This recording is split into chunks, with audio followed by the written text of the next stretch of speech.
Hello, I'm Richard Ridge for BroadwayWorld. MCC Theater kicks off their fall season with Small Engine Repair, the new play by John Polono, which will start previews on October 30th at the Lucille Lortel Theater.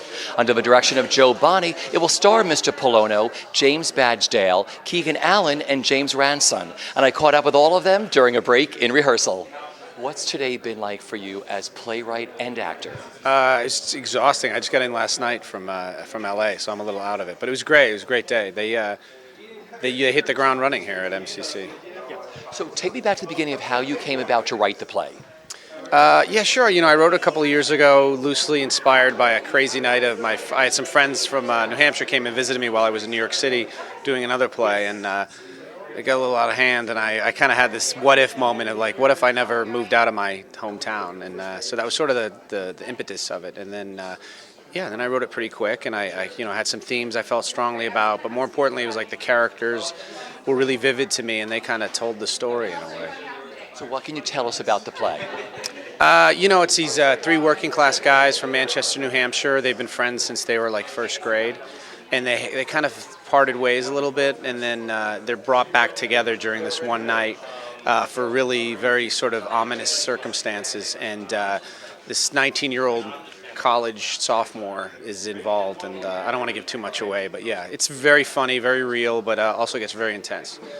I chased this play. Literally, it's the only play that I ever chased, and it was actually sent to me by John's manager, who is, we have mutual friends, by the playwright's manager, and I was working on a TV show that was paying me a lot of money, so he was like, do you want to do this play? And I was like, yeah, I don't really care, because a play is a lot of work, and it's very scary. And then I read like 10 pages. I was like, yeah, sure, it's fine. And he was like, did you read the whole thing? And then I read the whole thing.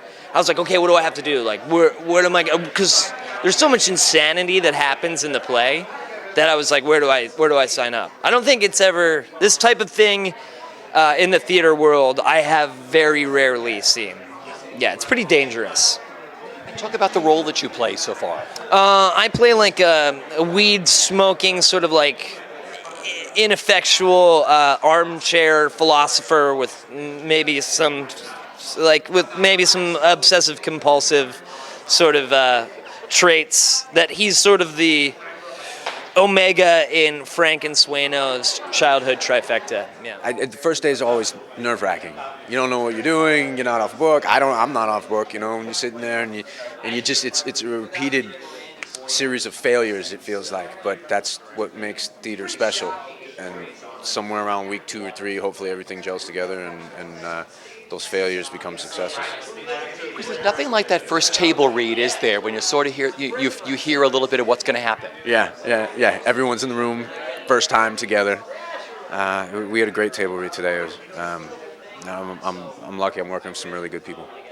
I think the first day of rehearsal is pretty much just we're all floating above on the water together, and we're diving in, and we're slowly as the weeks go on, going deeper and deeper into the play, into the characters, kind of feeling each other out.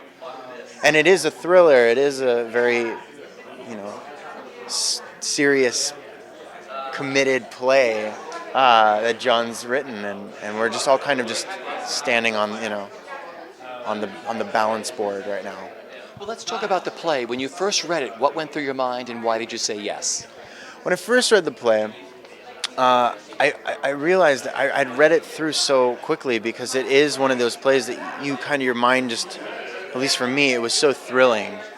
And I really wanted to know what happened, and the dialogue was just, because he's an actor. John Polono's an actor, and he's also in it. So it's incredible to read, for a playwright to write something that's also an actor. The dialogue was just incredible. And the character of Chad was something that I really wanted to explore. I wanted to learn from this character. I've been playing on a TV show for so long, and I wanted to kind of find a character that was totally opposite and different than anything that I'd ever played on TV or theater in the past. So what attracted you to the play to want to direct it? It feels completely contemporary. The characters are great. I mean, these are characters in a place that John Polono knows very well. And they have a little of the male energy in some of the plays that I've loved working on in the past, but this play is very much of its moment. It sort of drags contemporary technology into it and the effects of technology on a younger generation, male-female dynamic. It's just, it's also a page turner. It's a smart, funny, quick play. So it's the sort of thing you sit down and it's like potato chips. Just keep on moving through it to the end.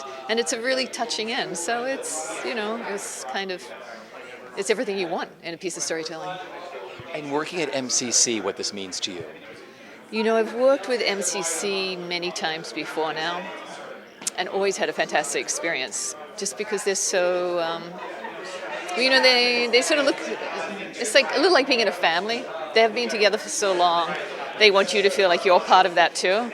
And then, because also with Telsey casting and their just incredible experience with casting actors, you always end up with amazing cast. So it's like MCC is just like getting back into a warm bath. It's very pleasant.